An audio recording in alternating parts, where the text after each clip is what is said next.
Some concerned residents of Benue State are worried about the percentage of women voted into positions after the 2023 elections. They said Nigeria as a country should remove barriers that discourage women's participation and inclusion.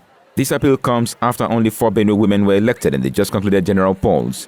2 of the women are in the State Assembly, while 2 others are in the National Assembly. The Makurdi-based legal practitioner and gender advocate said Nigeria agreed with certain international conventions and protocols on women's inclusion, but the political actors of male extraction have failed in the area of implementation. Nigeria, being a member of the United Nations, is also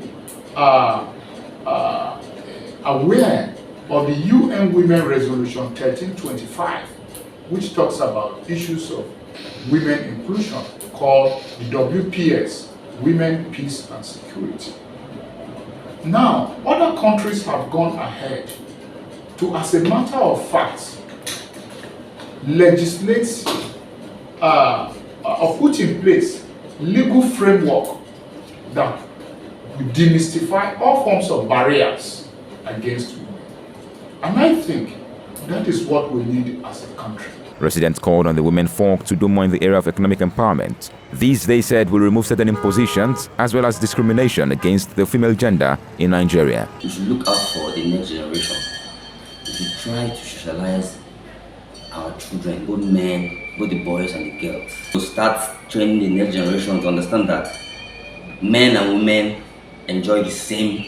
There should be equity. There should be equity between men and women. There was also an appeal to lawmakers at all levels to make legislation for women's inclusion and participation in politics. The National Assembly, you will know, 3 out of 5 gender bills, which is quite disturbing.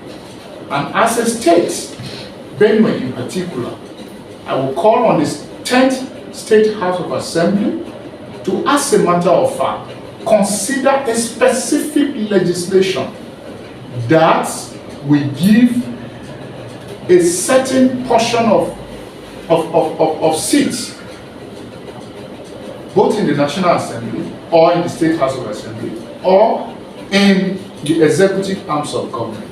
Access 24 correspondent Jimmy Azande says there has been increased sensitization on women's inclusion in politics, but the situation in Benue State shows that gender inequality is far from over in the polity.